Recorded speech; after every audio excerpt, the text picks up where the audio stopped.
Hello and welcome to our online Easter service, and today I'm going to talk to you about success in the field. This is Tyrone Mings, a centre-back for both Aston Villa and England, but because it's Easter we'll forgive him both of those things.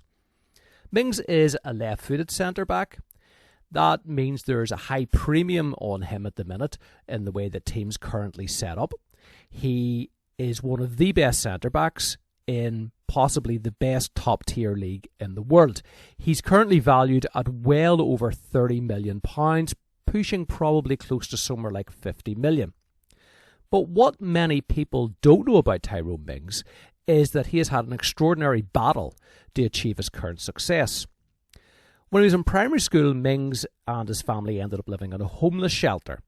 Now, they got through that, and soon afterwards he ended up joining Southampton's football academy as a young man. He was about 8 years old. 7 years later, at the age of 15, Mings was given devastating news. He was told that his frame was too light, he was not well built enough, he was not strong enough to cope in the Premiership, therefore the club was letting him go. Now, Mings is 6'5" and currently looks like he weighs as much as a small car. So it's worth noting just how hard this young man had to work to get to where it currently is. 2009, he enrolled in a special football scholarship at a school in Millfield in Somerset. But what he also did is he went to the gym, and there he spent hours and hours working on his physique. Blood, sweat and tears, looking at his diet, doing everything that he could to build muscle mass. Mings then left school with some good grades, but without a club to go to. He ended up playing in non-league clubs Yate Town and Chippenham Town. Now, he had left school with decent grades. He could have maybe aimed for university or a higher level qualification. And though he felt like giving up, he decided to stick non-league football out. He worked for £45 a week as a mortgage advisor. He pulled pints at a local pub. He did whatever he had to do to supplement his £45 a week income from the non-league clubs to get by. So he was working more than one job, sometimes 2 or 3 jobs, working at the gym to keep his physique up and playing non-league football at the weekends. Eventually his big break comes and Ipswich watched him play and snapped him up for £10,000 in 2013. He spent 3 years there before being sold for £8 million to Bournemouth. So Ipswich, by looking in unusual places for players of quality, were able to get a fantastic bargain. Mings had gone from being worth £45 a week on weekends to being worth £26.5 million to Aston Villa and possibly £50 million or more to any other club that's currently seeking him. How come? Mings realised there was a treasure to be had, Premiership football, and he invested everything that he could to achieve that treasure. You can tell that's a man who loves football. You don't measure love just in terms of what you feel, but in terms of what you're prepared to invest. And this man was prepared to invest absolutely everything. He was prepared to put his life on hold. He was prepared to sweat and endure pain in the gym to get the build that he needed to succeed.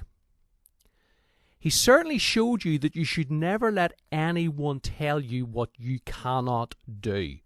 Never let anyone tell you what your potential is, no matter how great an expert that person professes themselves to be. Mings realised within himself there was something worth fighting for, and he invested in it. And the one thing that you can be absolutely guaranteed of is that if you practice, you will get better. Hard work will always improve you. I can't guarantee you a future in the Premiership, but I can guarantee you success that will make you proud. Well, why are we talking about this at Easter? Jesus tells a parable about a man who discovers treasure in a field, a common day labourer, a man who's been hired by a farmer to go out and get a field ready for harvest. That man's out digging. And in the field he's in, he discovers treasure. Now, that's not as weird as it might sound. There were no banks in the ancient world. And so in times of trouble, you couldn't go to an international bank and invest all your money to keep it safe. Rich people would just go out in a field and dig a hole and leave their treasure in that hole, cover it up, run away, and hopefully someday come back and unbury their treasure. And it wasn't completely unheard of for that person maybe never to return, and then years later somebody would stumble across their buried riches by accident. And that's what happens in this parable, this story that Jesus tells. There's a labourer out in a field digging, and by accident he comes across some buried treasure, maybe some coins that some rich person has left in the ground years before and has never been able to reclaim. Jesus says, what does that labourer do when he discovers those coins in the ground? He covers them up again, he goes home, and he finds everything that he can in his house that he can sell. He goes to the market, he sells it, he gets his coins together, and he goes to the farmer who owns the field and he says, listen, I will buy that field of you.